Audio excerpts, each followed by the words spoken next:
left of the booking office now.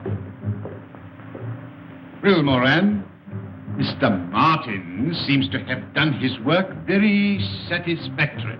I carried out your instructions in a letter, Professor.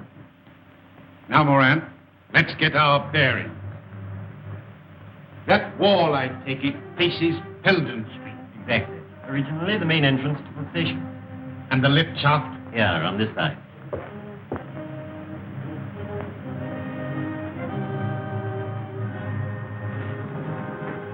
Lift at the bottom. 80 feet below. Quite a drop. Eh, Moran? The power was cut off, of course, when they closed the station. I think we are secure from any interference here, Moran. It's quite a fortress. A fortress that I fancy even Mr. Sherlock Holmes will find it difficult to storm. Dr. Watson. Oh, very well. You caught cold? No, it's this infernal atmosphere. Oh, I suppose it is pretty thick. Thick? My dear Holmes, it's intolerable. You could cut it with a knife. What if I open the window? You walked here, I perceive. Yes. And on the left-hand side of the street. Yes, that's right. But how in the world did you know? Oh, my dear fellow, it's simplicity itself. You've got a little reddish soil adhering to your shoe.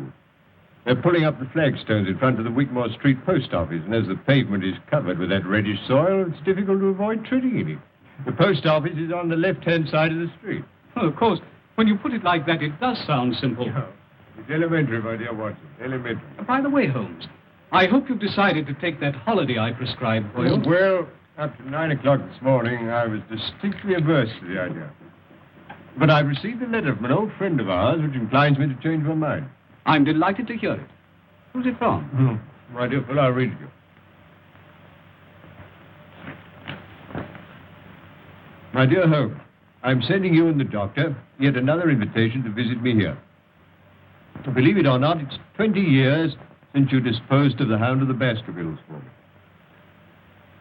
Bless my soul, can you believe that, Watson? Seems impossible to me. Amazing. My daughter Diana is anxious to make your acquaintance. Yes, but she's engaged, Watson. Yes, to young Trevor, a neighbor of theirs. Oh. I know you hate the country just as I hate London. But stretch a point and come down for a week or two with Watson. Yours ever, Henry Baskerville.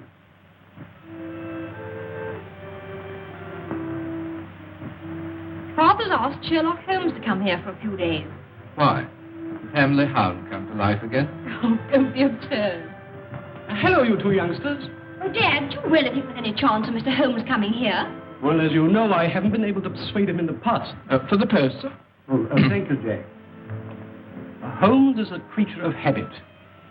He likes to bury himself in Baker Street and work out his problems with the aid of, I don't know how many ounces of tobacco a day. I must say I'd like to meet him. He sounds a terribly brainy sort of chap. I wonder if he's any good at spotting winners. No. Holmes' hobby is spotting criminals, Jack. I don't think racing's quite in his province. Mr. Lestrade, sir. Ah, good morning, Lestrade. Anything important on hand? Morning, Mr. Holmes. How are you, Doctor? No. You've the air of something unusual having occurred. Well, yes, Mr. Holmes. Well, tell me about it. Have you find a cigar on the table? Thank you. I'm leaving London. Well, God bless my soul. This is a very sad development, Watson. With Professor Moriarty, that Napoleon of crime, still at large. You and your Professor Moriarty, Mr. Holmes. You seem to see his hand behind every other crime in the calendar. The Yard doesn't share your views, I'm afraid. They think it's all moonshine. Well, moonshine's a brighter thing than fog, Lestrade. However, tell me where you're going. Exeter. Exeter? Oh. Promoted Chief Inspector. Reorganizing the traffic, I presume. No. Barchester races. Half the West Country turn up. And they make Exeter their headquarters. Well, good luck, Lestrade. If your talent for organization is equal to your flair for detection, Barchester races should be something of a sensation. Thank you, sir. And in case it's any use to you, the Chief Constable, Colonel Ross, gave me something good for the Barchester Cup. Oh, what is it? His own horse. Silver Blaze. Well, there you are, Watson. Make a note of that. As a matter of fact, the doctor and I are going down to the West Country to stay with Sir Henry Baskerville, so we may possibly see you. I hope so, Mr. Holmes. If you do feel like having a fatter doctor, don't forget Silver Blaze. Watson, put a bit on for me. What?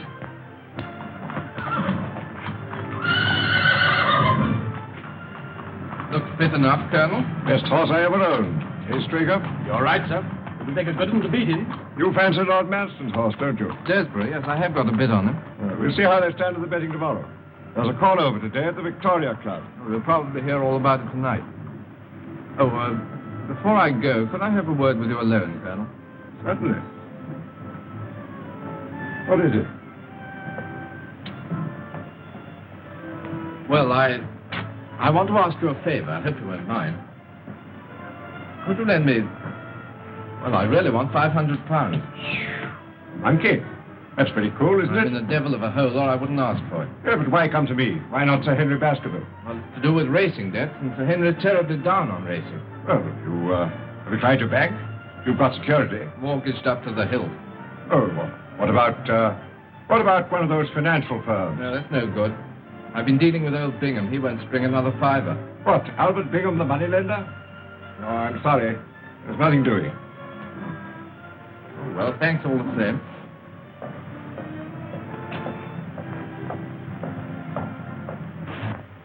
Got those instructions, Barton? Sure. I'm expecting a visitor in a few minutes. You'd better stand by with Prince till he goes. Very good, Professor. Eh? Bring him in.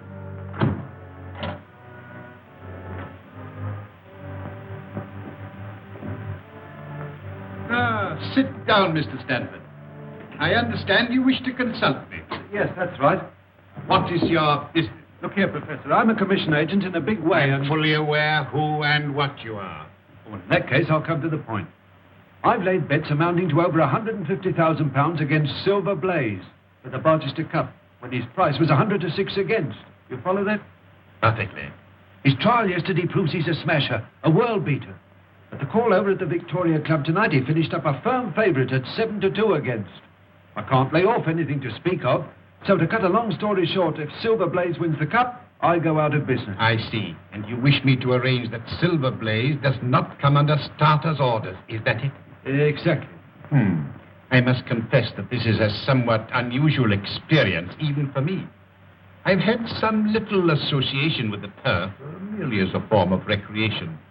And I have found in general that bookmakers are an honorable body of men. See here, Professor, I haven't come here... Sit down. I presume you are aware that what you're asking is out of my usual line of business. I thought you were prepared to take on anything for a consideration. Quite. It depends on the size of the consideration. Well, I've told you what I stand to lose. What's your price? £10,000. Pretty steep, isn't it? It's not my custom to argue about these matters, Mr. Stanford. Take it or leave it. Very well. Then that settles it. Now, Mr. Stanford, a few details. I'm going home now, Straker. I'm from there if you want me. Take every precaution. That's all right, sir. Hunter here sleeps in his box every night. His bed's pushed across the door and he bolts himself in from the inside. No one could even attempt to enter without waking him. Good. I can trust you, Straker. Tell me, Jack, what is the matter? There's nothing the matter, dear, really. Oh, yes, there is. I noticed it the moment you arrived. You're worried about something, aren't you? Really, darling, it's nothing. Here's the car.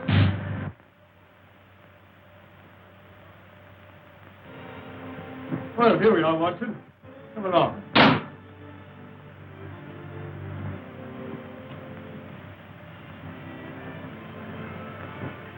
My dear Holmes, delighted to see you. We're delighted to come. And you too, Doctor. It's very kind of you. Head, looking at you both, I can't believe it's 20 years. Oh, you flatter us. Now, come along. I want you to meet my daughter. Oh, thank you. Delighted. Diana, this is Mr. Holmes and Dr. Watson. Mr. Trevor. Now, how about a whiskey and soda after your journey? Oh, thank you. I'm sure that's what Dr. Watson would prescribe. Well, if I did, you'd automatically refuse to take it. He grows more obstinate with the years, Baskerville. That's the way with most of us. Well, make yourselves comfortable. Oh, thank you. Well, now, Baskerville, tell me something about yourself. Oh, no, Holmes. That won't do. You've got to do that. Carl's been promising us all a treat, Mr. Holmes. We shall see you in action. Yes, with Sir Henry as the victim. I mean that we should see Mr. Holmes do his stuff. His stuff? That's a modern expression, Watson, signifying to display one's talents. That's right. I want Mr. Holmes to tell us what Father's been doing for the last 20 years, just by looking at him. You evidently have great faith in my abilities, Miss Baskerville. But I'm afraid there's very little data. I merely observed that since we last met, your father has taken to billiards, that he's recently played 100 up with Mr. Trevor. Absolutely correct, Holmes, but how... Oh, my dear fellow, it's simplicity itself. I observed that both you and Mr. Trevor have traces of blue chalk between the forefinger and thumb of your left hand, which were put there, obviously, to steady the cue. Amazing, Holmes. Oh, it's elementary, my dear Watson, elementary. There. I hope that satisfies you, Diana. Well, I expect you'd like to see your room. I'll show you, Mr. Holmes. You'll stay and dine, Jack? Thanks. If you'll take me as I am and don't mind my rushing off immediately afterwards, I've got to ride over the moor to King's Pyland. I'm trying to get Straker to persuade Colonel Ross to buy one of my ponies. Oh, that's all right, my boy. Come along.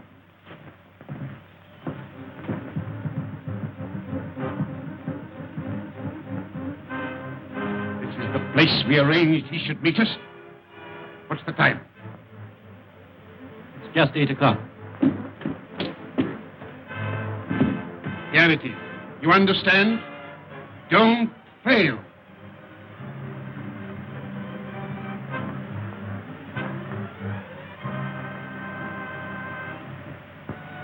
How's that curry coming along, Lizzie? Just about ready, Mrs. Straker. Put some aside for Hunter when you've dished up. And take it across to him in Silver Blaze's box. Very good, ma'am.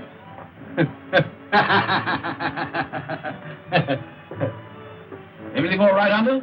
Yes, thank you, sir. I do hope Mr. Straker isn't late. Especially asked for curry. Oh, he shouldn't be long now, ma'am. Dinner's ready, Jim. All right. I'll just go and have a watch. Lizzie, don't forget Hunter's supper. Oh, no, ma'am, I'm keeping it up for him. All right, then you can bring ours in now. Very good, ma'am.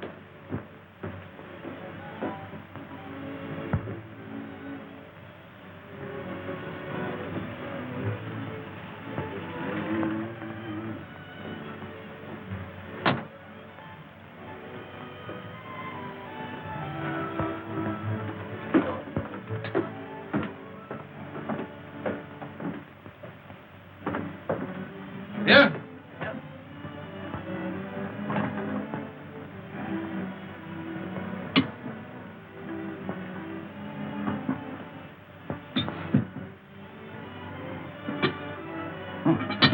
Smells good. All right? Yes, you only just came in time. Well, I've had a lot to attend to.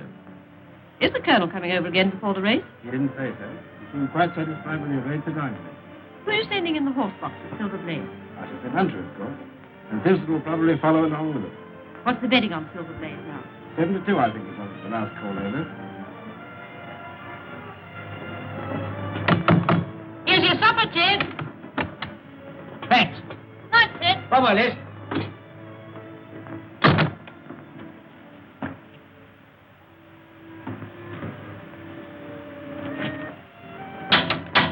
Anybody about? Oh, it's you, Mr. Trevor. Straker's home. Yes, sir.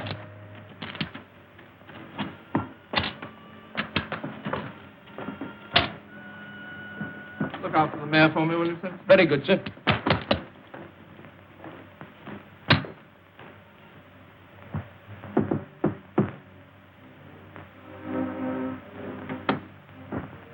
Ah, Mr. Trevor. Hope I'm not butting in. Not a bit. Come in. Just called round to have a chat about that pony. Sit down. Have a drink? No, please. Whiskey? Thanks.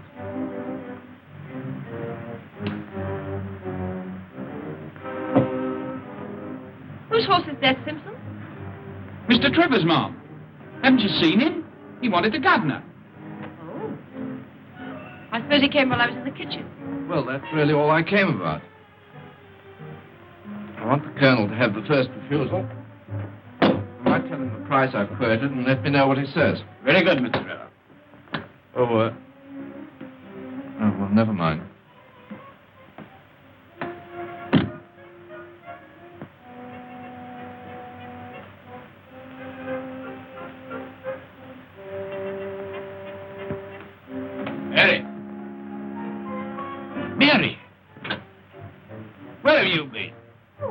turn round the yard. You have a look at Silver Blaze? No, I just went for a breath of air. By the way, Silver Blaze doing another trial tomorrow? Yes. The last before the race. Oh, well, I'm for an early night. Doesn't seem to be much to stay up for.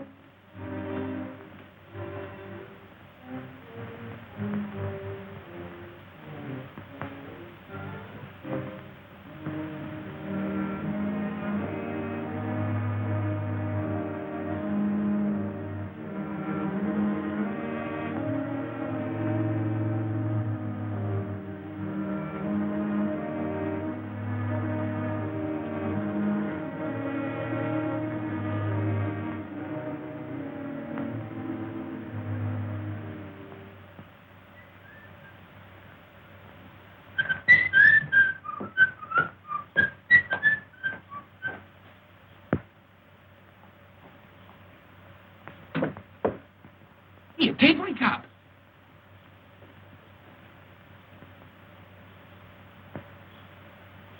What is that?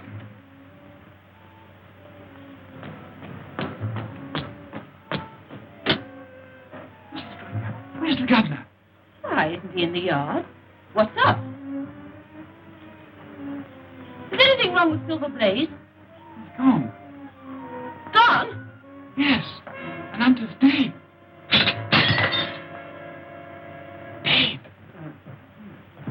You must have a look round this morning, Holmes. Oh, thank you, I'd like to. There are a few improvements since you were here last. Yes.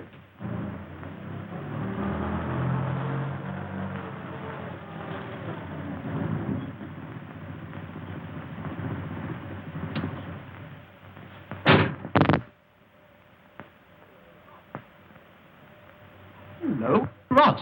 Who's there with him? Well, unless I'm much mistaken, that's my old friend Lestrade. Recently a member of the London police force, now transferred to Exeter. Hello, Ross. Morning, Baskerville. This is an early visit.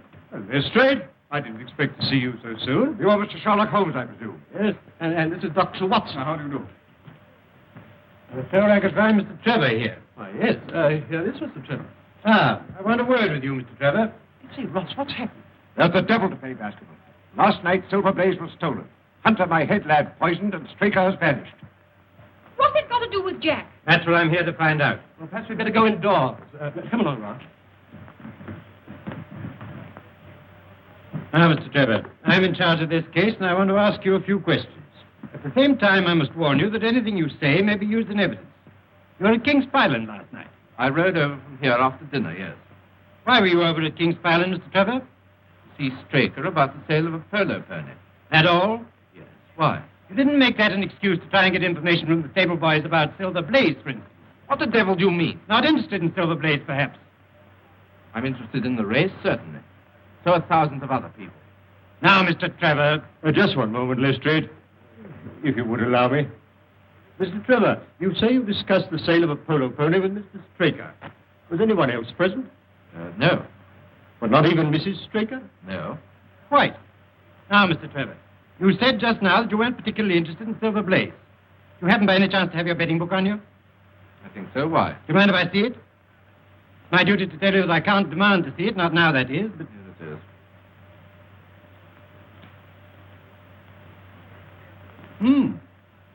I see you backed Desborough, the second favourite for the Barchester Cup, to win you £5,000, Mr. Trevor. 5,000?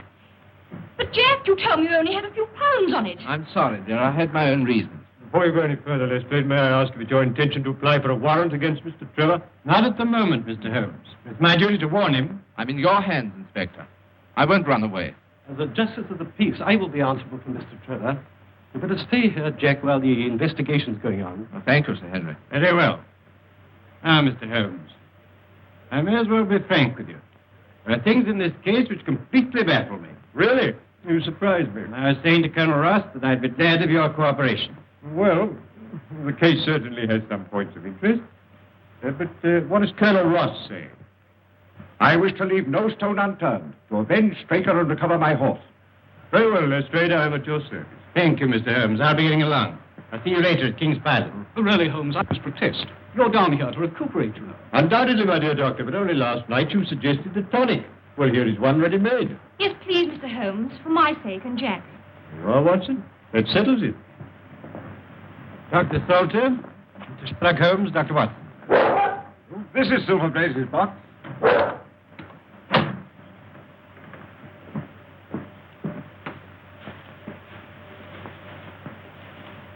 So what, in your opinion, was the cause of death, Doctor? An overdose of powdered opium. In that case, he would have died in his sleep. That is so. The remains of the lad's supper, I presume. Yes, curried mutton. Oh, curry? That's significant, Lestrade. I don't know, Mr. Holmes. Any food containing sufficient poison could cause death. Oh, would it really? Really, I hadn't thought of that. Now, look, you must read my little monograph on the whole art of poisoning. Did the people of the house partake of the same dish without any ill effect? Yes, Mr. Holmes. Well, where is the stable boy who discovered the crime? Somewhere outside in the yard. Would you let me see him? Certainly, I'll fetch him.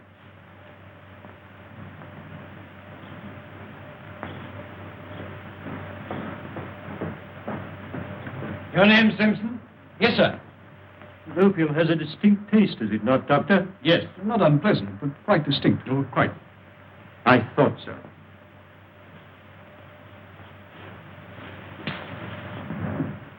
Oh, is this the boy? Yes. Now, my lad, you say that Mr. Trevor dismounted at the gates and asked you to water his horse. Yes, sir. And then? He went towards the cottage, sir. And in doing so, he would, of course, have to pass Silver Blaze's box. Yes, sir. He went along that side. But you didn't actually see him pass the box? No, sir.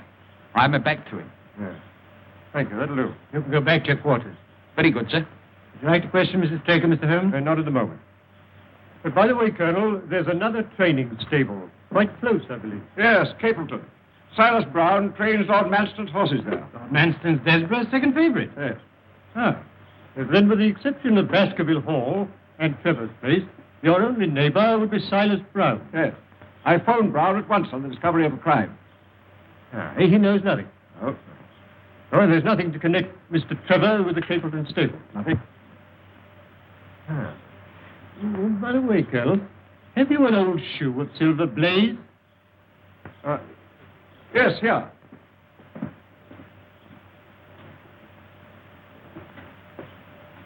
How about this one? Oh, yes, thank you. Thank you. I'll put it in my pocket for luck. And have you a photograph of the horse? I think so.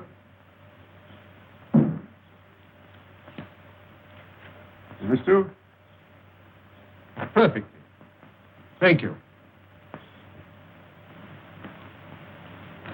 Do you mind? Not at all. Now, Watson, let us transfer our activities to the moor.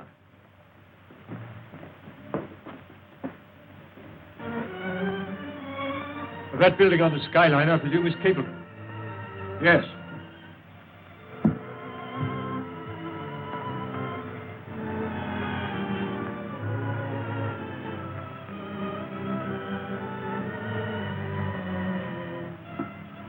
But there's an imprint of a hoof here. Slight, but quite distinct.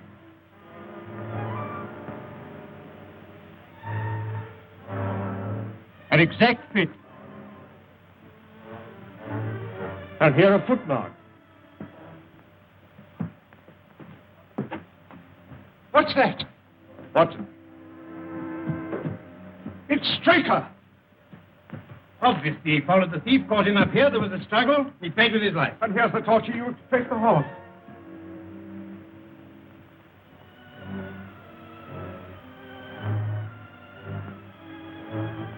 This is a very singular knife. Surely this is something in your line, Watson. Yes. It's what we call a cataract knife. Yeah.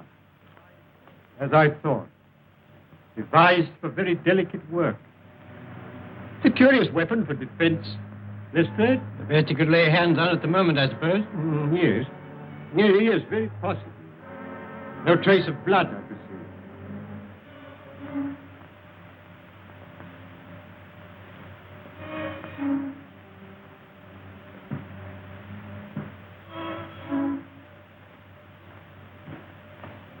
Why, that's Straker's coat. This is curious, Lestrade. What, Mr. Holmes? Looks as though the murderer let him take his coat off before the struggle. couldn't he have taken it off afterwards? Well, that's one explanation. Though it's difficult to see with what motive. However, take it, Lestrade, and make a careful inventory of everything you find in the pocket. Very good, Mr. Holmes. And now I suggest that you and the Colonel return to King's Pyland and arrange for the removal there of the body. And then perhaps you'd be good enough to meet us with a car by that bridge in, say, an hour's time. Dr. Watson and I are going to take a little walk over the moor. Very good, Mr. Holmes. In an hour's time. Now, Watson, let us leave the question of who killed Straker for the moment and confine ourselves to finding out what has become of the horse. Well, how are you going to set about it? Well, a horse will always herd of its kind. Silverblaze, if left to himself, would either have returned to King's Pyland or gone to Capleton. If my assumption is correct, that is our direction. Hoof prints again. Let's carry on a little further. Look, Watson. Look here. Here's a man's footprints beside the horses. A man wearing square-toed boots. The horse was alone before. Precisely. It was alone before.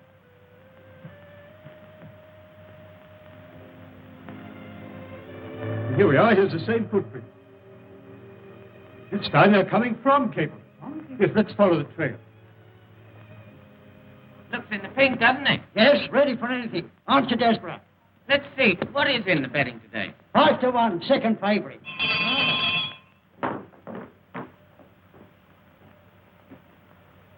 Early day, Watson. We don't want any loiterers here. I only want to ask a question. Am I too early to see Mr. Silas Brown? Well, I don't know, sir. He was up rather late last What night. is Dawson? No gossiping. Get on with your job. Very good, sir. And what the devil do you want here? 5 minutes talk with you, my good sir. I've no time for talking. And we don't want no strangers here. This is a matter of vital importance.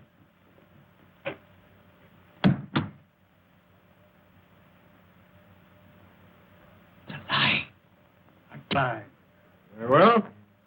Shall we talk it over here or inside? All right. Come on. I shan't keep you more than a few minutes, Watson. That's all right, Holmes. Now, Mr. Brown, I'm at your service.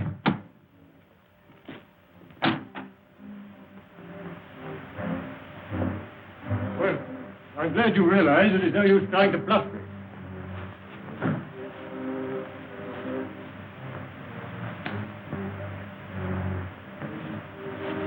Yes, that's quite a clever bit of faking, Brown.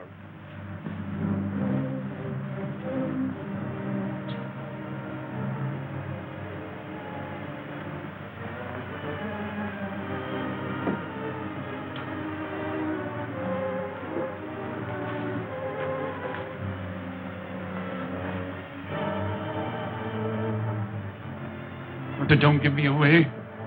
I'll return the horse. Very well, but providing you do as I tell you.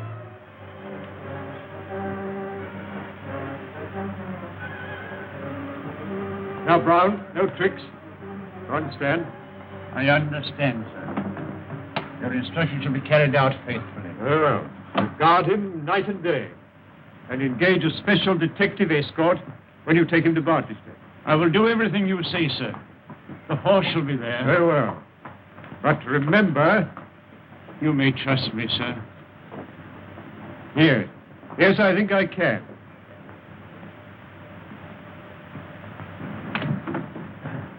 I'm sorry to keep you, Watson. Oh, that's all right. Well, a more perfect compound of the bully and coward than Silas Brown I've seldom met with. The horse is there, then? Yes. Well, he tried to bluff it out. But I described to him so exactly what his actions had been last night that he's convinced I was watching him. Well, what actually happened, Holmes? I'll tell you. Now I must go and collect Mr. Holmes and Dr. Watson. I must say I haven't much hope of their having found the horse. I'll be here when you come back.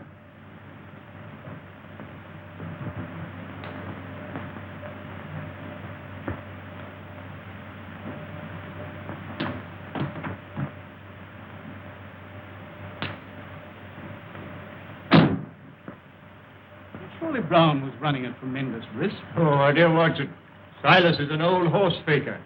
He left nothing to chance. You actually saw the horse? Yes. Well, I must say this for Silas. He certainly made a good job of it. Aren't you afraid to leave it with him? My dear fellow, he'll guard it as the apple of his eye. He knows that his only hope of mercy is to produce it safe. Horse stealing is a serious crime. And Colonel Ross doesn't impress me as a man who'd be likely to show much mercy in any case. Well, the matter doesn't rest with Colonel Ross. I follow my own methods and tell as much or as little as I choose. I don't know whether you've observed it, Watson, but the Colonel's manner to me has been somewhat rude. I'm inclined to keep him in suspense. Say nothing about the horse. Of course not, Holmes, without your permission. Good old Watson. Ah, here's Lestrade with the car.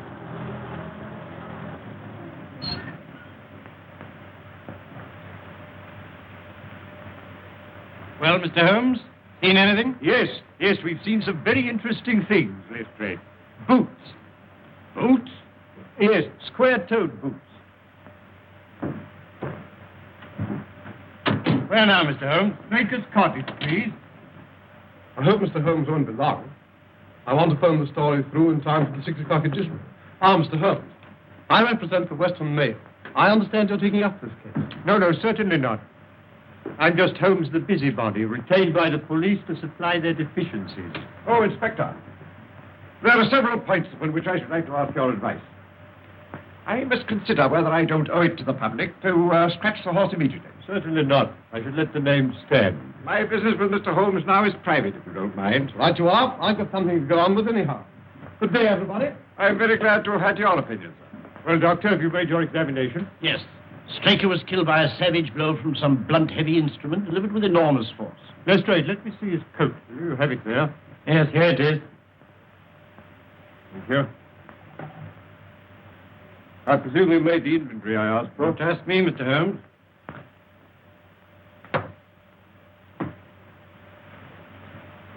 Letter in envelope.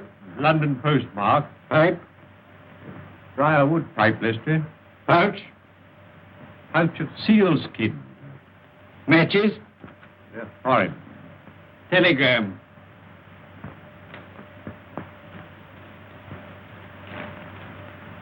Handed in at Coombe Tracy. Let's see what the letter says first. Bingham & Co., Financier. 92A Bond Street, London, W1. J. Straker, Esquire, King's Highland Stables, Devon. Dear Sir, please receive this as official notification that your commitments to us, secured by 6 promissory notes, were today purchased by Mr. Leslie Martin of 15 Lamb Street West, to whom you are now accountable. Yours faithfully, Bingham & Co. Our friend Straker seems to have been somewhat financially embarrassed. Now for the telegram. For Cup Final, send instructions. Will meet you as we agreed. Martin. I think Mrs. Straker might be able to help us here. She's in her room. I'll fetch her. Thank you, Doctor. I don't think she'll be much assistance, Mr. Holmes. Apparently she and Straker went to bed about the usual time. When she woke up in the morning, she found it gone. Still, I'd like a word or two with her, Lestrade, regarding her husband's habits.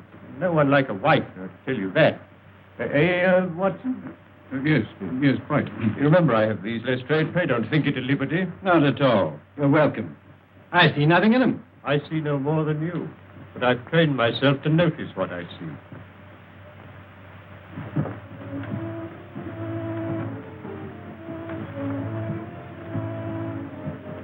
Oh, Mr. Lestrade, have you discovered anything? No, Mrs. Straker. Mr. Holmes has come over to help us. We shall do all that's possible. I won't detain you a moment, Mrs. Straker. I realize what you're going through. I just want to ask you this. Are you by any chance a light sleeper? Yes, Mr. Holmes. As it happens, I am. I noticed a dog in the yard. Does he sleep out there at night? Yes, always. He's a very good watchdog. You didn't by any chance hear him barking during the night? No, I didn't. No.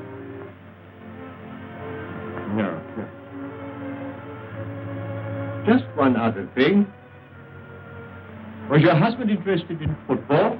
Oh, no. Racing was the only thing that interested him. And there's just one further question, Mrs. Straker. You had curry for supper last night. Did you mention that to anyone outside the house? Why, no. No, thank you, Mrs. Straker. I don't think I need intrude upon your time and patience any longer. Thank you, Mr. Holmes. Colonel, you have a few sheep in the paddock. Have you had anything wrong with them of late? No, I don't think so. Oh, now you mention it. I believe that one of my stable lads did report that 3 of the sheep had gone lame. Ah. Why do you ask? Well, just a long shot, Colonel. A very long shot. Lestrade, let me recommend to your attention this singular epidemic among the sheep. You consider it important, Mr. Holmes? Oh, yes, exceedingly so. Is there any other point to which you want to draw my attention? Well, to the curious incident of the dog in the night time.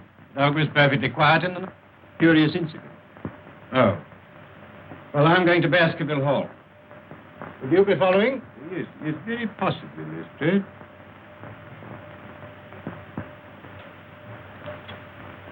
Hello.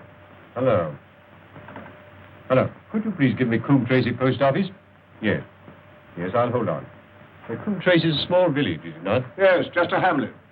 And then the postmaster would like you to remember any strangers who came into his shop. I should think so. Hello, is that the postmaster, Coombe Tracy? Look, I'm speaking for Mr. Straker of King's Pyland. He received a telegram yesterday signed Martin, dispatched from your office. If he cannot recall anybody of that name, could you kindly describe the sender to me? Yes.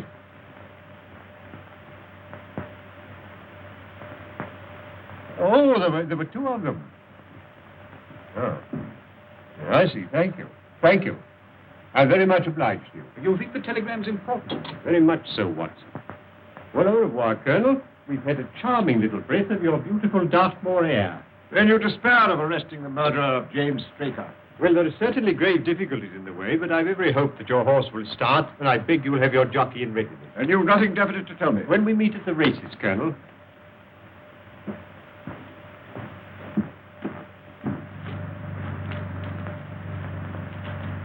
What do you make of it all, Holmes? It's innocent looking enough at first sight, Watson. But the fact that Straker was not interested in football persuaded me that this is not to be taken at its face value. You observed, of course, that the name of Martin appeared in both the letter and the telegram. Yes, it struck me as curious. It is highly significant, Watson. This telegram is peculiarly interesting. You mean it's in code? Yes, and a very elementary one. By simply crossing out each alternate word, the message assumes an entirely different meaning. Instead of a request, it becomes a peremptory order. For final instructions, meet as agreed. Martin. What did the postmaster at Coombe Tracy tell you? He described the senders, 2 strangers, unquestionably Moriarty and Moran. Watson, the professor, is behind all this. You mean he's responsible for the deaths of Hunter and Straker? Of Hunter, yes. Of Straker, no. In fact, I fancy that Straker's death was the most unfortunate thing that could possibly happen from Moriarty's point of view. All through the season, my luck was dead out. I found myself in trouble to the tune of £4,000. I went to Bingham and raised what I could. And as a last plunge, I backed Desborough to win me 5,000. Make or break. Well, why didn't you come to me, my boy? Well, you're not a betting man, Sir Henry, and I was afraid you wouldn't understand. That's why I kept it dark, even from Diana. And now that loathsome inspector. Oh, come now, it's no use calling him names. In view of these bets, he'd every reason to be suspicious. I don't care. He's a thoroughly nasty person. I disliked him from the first moment I met him. Inspector Lestrade. Any news, Inspector? Yes, very grave news, Sir Henry. We found Straker's body. Body? Do you mean he's... Murdered. On the moor about a mile from King's Pyland. Sherlock Holmes takes up the case. Sherlock Holmes, Moran. Once again, that man is crossing my path. There's not room in the world for both of us. Not for Robert Moriarty and Sherlock Holmes. What's this news mean, Professor? What's gone wrong? What does this man Holmes know? I tell you, if Silver Blaze goes to the post and he's fit... There is a big difference, Mr. Stanford, between a horse going to the post and winning the race. You had my assurance. I am not in the habit of failing my clients. Moran, tell Barton to take Mr. Stanford home, then come straight back. Yes, sir.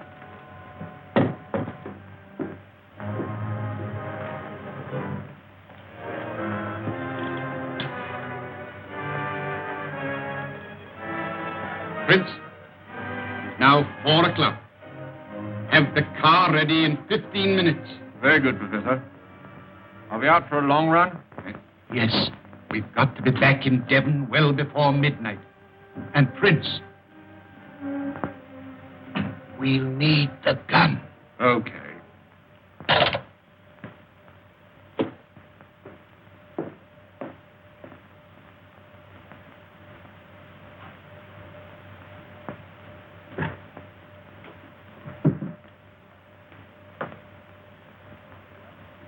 What have you got there, Prince?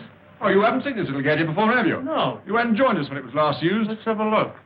It's a magazine air gun, absolutely silent and immensely powerful. Made specially for the Professor by a well-known foreign gunsmith. Seems you're going to use it again. Oh, there you are, Barton. I want you to take Mr. Stanford home.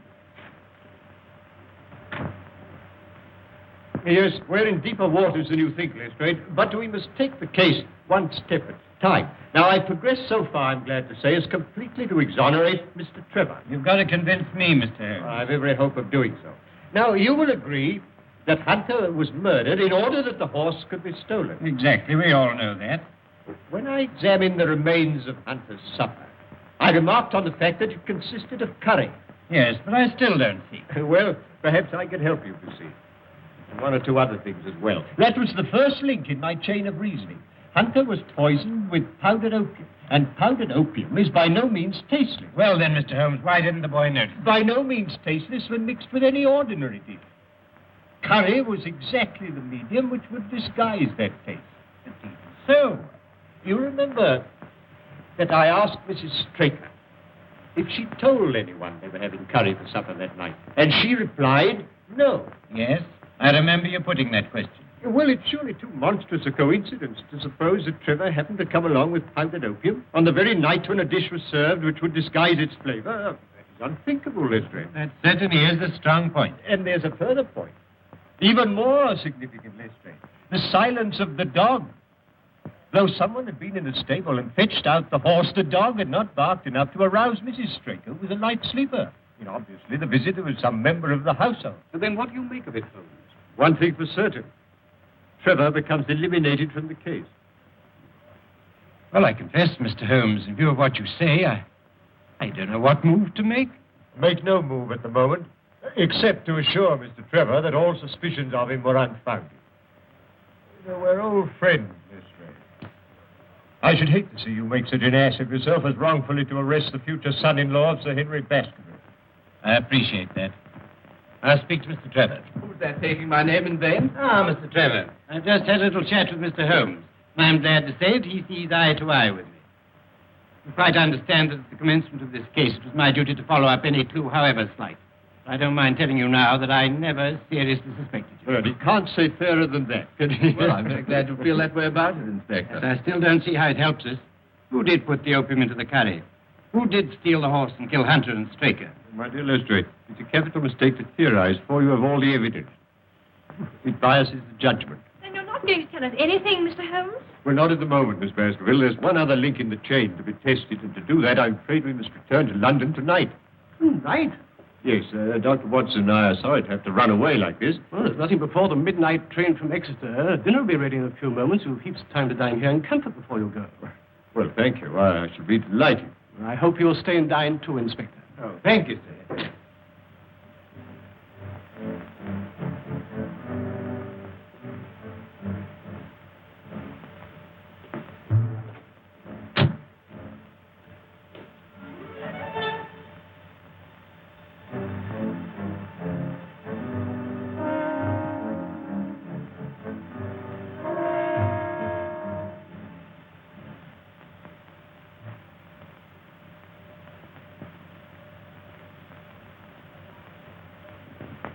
That's quite a museum piece, Sir Henry. Well, we've had it a long time. Well, it's nearly 11, Holmes, and if we're to catch that midnight train from Exeter... I'll order the car. Don't bother, Sir Henry. I'll take Mr. Holmes and the doctor in mind. Well, thank you, Lestrade.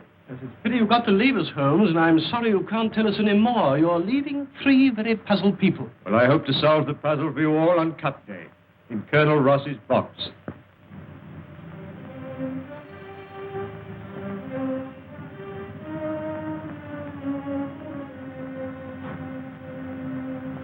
What's happening?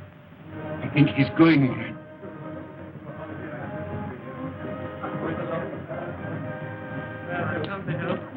Au revoir, Holmes. Safe journey. Thank you so much. Goodbye.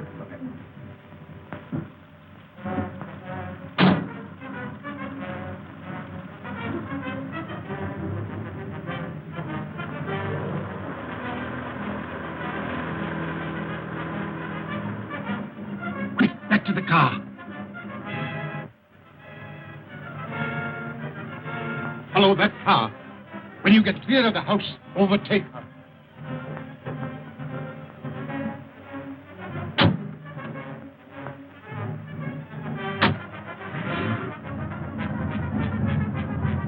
I've the strongest reasons for thinking that Professor Moriarty's the brains behind this crime. You know, he seems quite in obsession with you.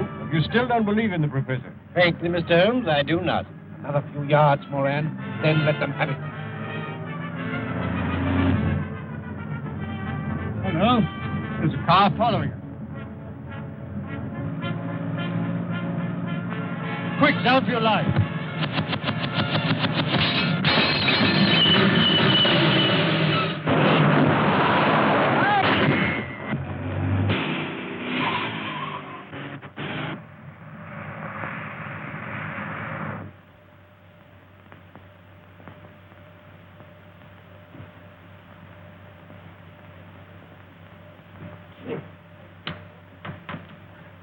What, are you hurt, Watson? Oh, only a few bruises, but where's the driver? Here I am, sir. I'm all right. Sure. No bones broken? My word, that was a lucky escape. Hello, where's Lestrade?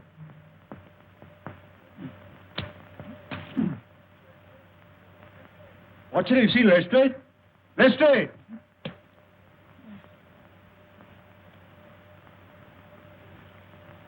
Ah, there you are, Lestrade.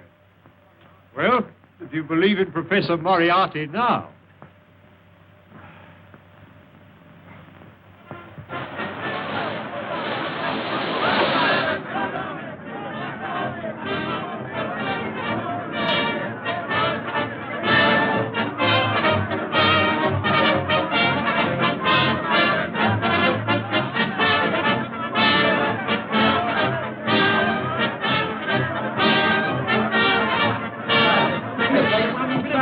Silver Blaze, 61. I'll take 60 pounds to 10. Silver Blaze, 60 pounds to 10. Number 569. Silver Blaze, 5 to 1.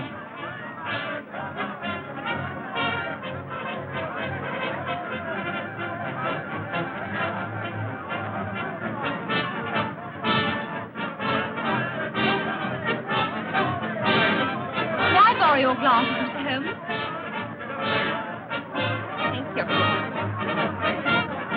You doing anything for the street out here? Well, they tell me sunstroke has a good chance. Oh, Mr. Holmes, you've assured me that my horse will go to the post. But we are still waiting to know who killed Straker and Hunter. I promised you should know everything today, Colonel, and you shall. Oh, Watson, you've been having a little flutter, I see. What? Well, if you want to conceal it, I suggest you find a deeper pocket for your betting ticket. It's all very well, Mr. Holmes, but we're waiting. Yes. Well, Colonel, in the first place, it will come as a shock to you to learn that Straker was a scoundrel, utterly unworthy of your confidence. Are you serious, Mr. Holmes? Yes, acting under the orders of a master criminal who bought up his debts and so had it in his power to ruin him. He poisoned Hunter and then took Silver Blaze out on the moor in the dead of night. I can hardly believe it. Straker? But to what purpose? It was his intention to use that singular knife, you remember I found in his hand, to nick one of the tendons of the horse. With your wide experience of the Turk, Colonel, you know it's possible to do that subcutaneously and leave no trace. The result would be a slight lameness, which would put down a rheumatism or a strain in exercise. You say it was his intention. You mean he didn't succeed? No. I examined the knife. There was no trace of blood. But why didn't he do all this in the stable? Why take him out on the moor? Well, for the best of reasons. When so spirited a creature felt the nick of the knife, he would certainly have roused the soundest of sleepers. But how did you arrive at all this, Mr. Holmes? I found several clues, the chief of which was the knife. You remember my asking you if you'd found anything wrong with your sheep? Yes, I remember. When you told me that some of them had suffered from lameness, that confirmed my theory. That Straker, before tackling the delicate operation on the horse, had been practicing on the sheep. Good heavens. But who interrupted the plot? Who killed James Straker? I'll waive that question for a few minutes, Colonel. Hello, the numbers are going up. What number is Silver Blaze? 9. 9.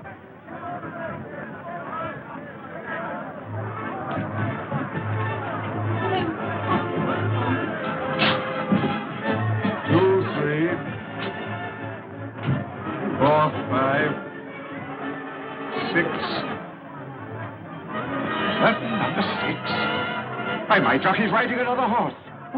Silverblaze doesn't run. Look, Holmes. Silverblaze doesn't run. There's been a mistake. The 6 should have been a 9. Mr. Holmes, I'd relied on you implicitly. Yes, and you may still do so, Colonel.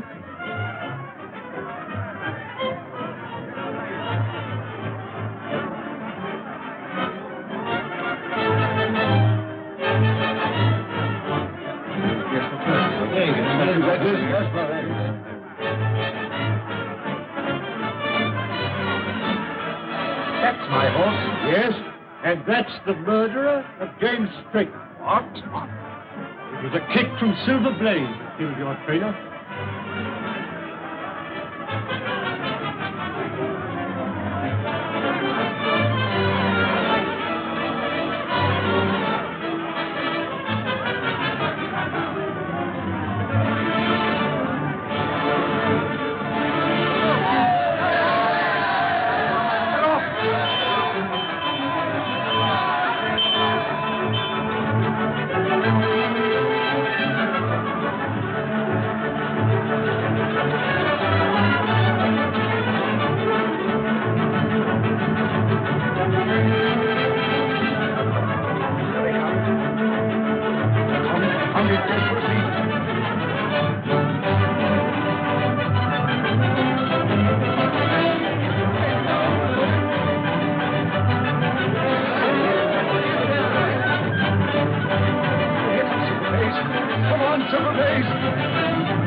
A bullet has penetrated the shoulder and lodged near the lung. But we heard nothing. You wouldn't. It was fired from an air gun. Noiseless and of tremendous power. How could it possibly be concealed in the crowd? In the interior of a specially designed kinematograph camera. Good heavens. But how on earth did you know? Well, I observed through the glasses a group of cameramen lined up near the winning post. I fancied I knew one of them. Mr. Holmes, what does this all mean? It means, Colonel, that you've been cheated of your race by the most cunning and dangerous criminal in London. Is there nothing can be done? Lestrade, who's the most likely man to give me some information on the betting for the cup? Difficult to say. Old Sam Silver's a member of the Victoria Club and a good friend of mine. Where can we find him? It's 100 to 1. He's in the champagne bar at this moment. I'll stay here with Merton, if you don't mind.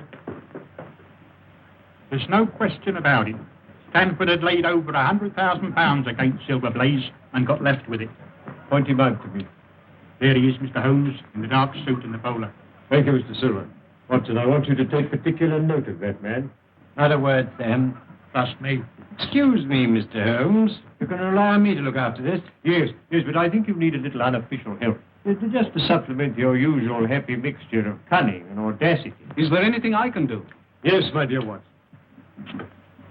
A job that involves tenacity of purpose, of which, my dear fellow, you've given me so many proofs. Look, I want you to remain here and never lose sight of Stanford. Lestrade and I will drive straight back to Bakersfield. Yes? Lestrade, will you give instructions for your car to be at Dr. Watson's disposal? Certainly, Mr. Holmes. And you might tell your chauffeur to get into Mutton. As soon as Stanford leaves, follow him. When he arrives at his destination, send the car back to Baker Street. Then go to the nearest phone box and tell me where you are and wait for me. Is that clear? Perfect.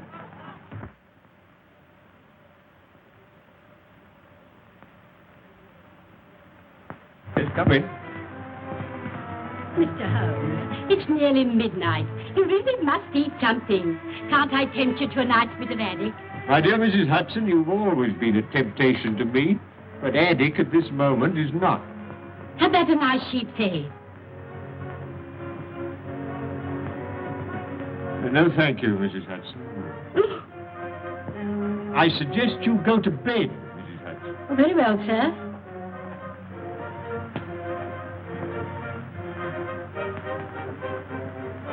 Still your move, Lestrade.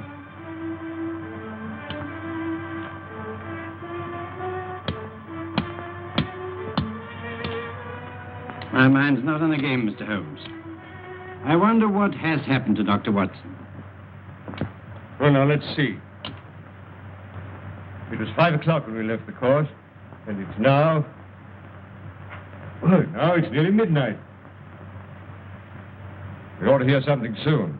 But tell me, Mr. Holmes, why did you leave Dr. Watson to do the trailing? Why not yourself? Because, my dear Lestrade, when you set out to draw a badger that's gone to earth, you send a ferret down after him, while the man with the gun remains outside. Professor Moriarty is the badger, Dr. Watson is the ferret, and I, my dear Lestrade, am the man with the gun. I see. And Stanford? Well, Stanford, if he's a wise man, will go straight to Moriarty with whatever price he's paying.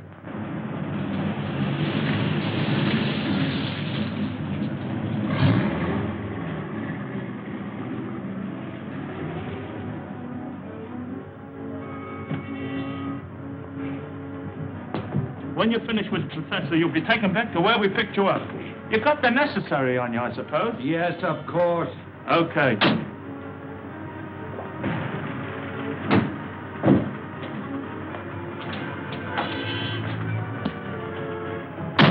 I want you to go straight to Mr. Holmes' rooms in Baker Street.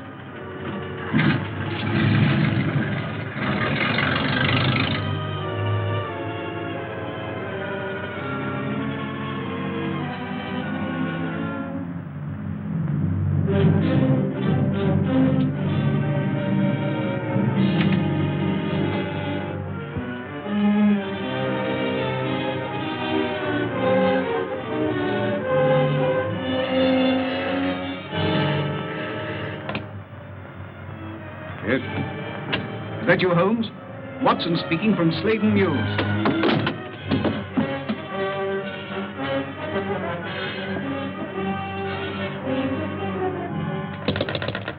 Watson!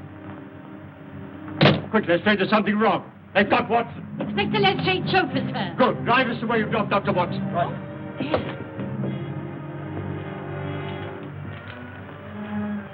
Quite correct, Mr. Stanford. I must say this case has proved more intricate than I anticipated. It should have been worth a trifle more. However, perhaps next time. You may go. Barton? Here.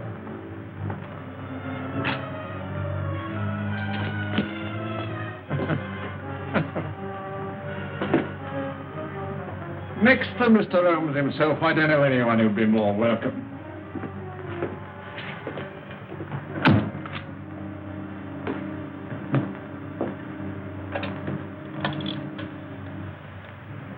Hello. Professor? Who do you think I got here, of all people?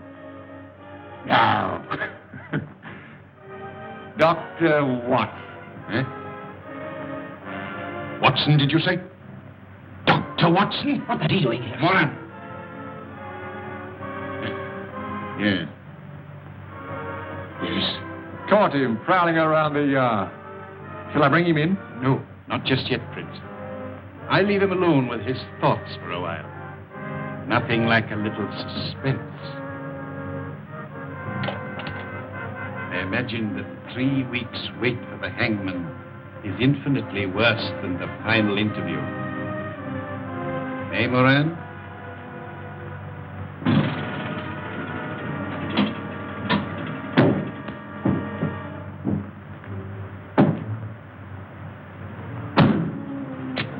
You wait here.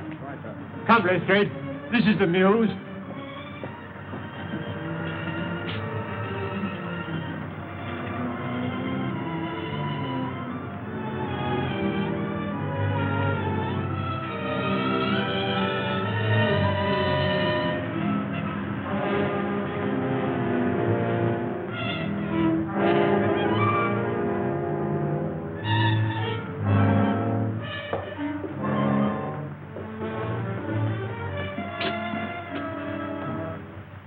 Looks pretty solid, Lestrade. What building is this? This must be the back of the old Felden Street Tube Station.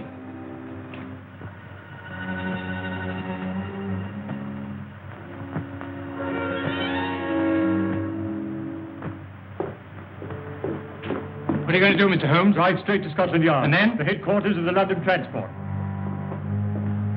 Now, Moran, I think we'll interview the doctor. that you, Prince? Bring in Dr. Watson. Right now.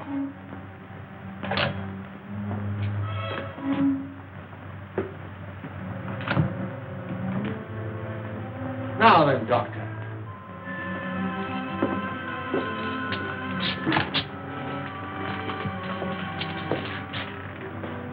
This should be most amusing, Moran. Come in, Doctor. I have had the pleasure of several interviews with Mr. Holmes, but never before with his talented friend and colleague. Won't you sit down?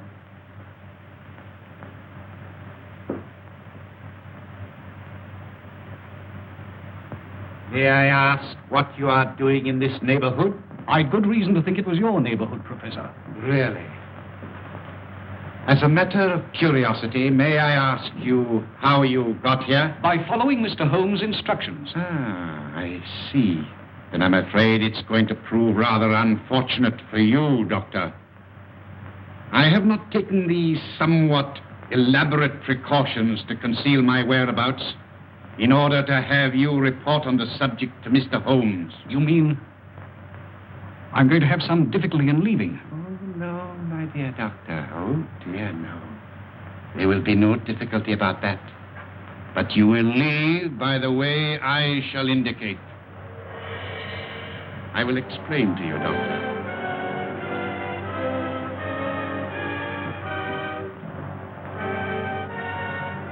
You are now in what was the Peldon Street Tube Station.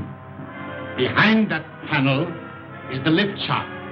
It's a sheer drop of 80 feet. If you have any last message to send to Mr. Holmes, I will see that it is delivered. Sherlock Holmes will call a reckoning with you, Moriarty, without any reminder from me. So that is your last word.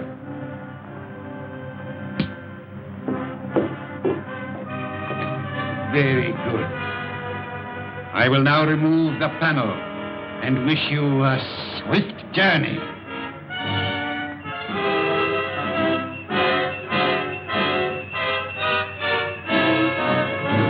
Don't move, any of you.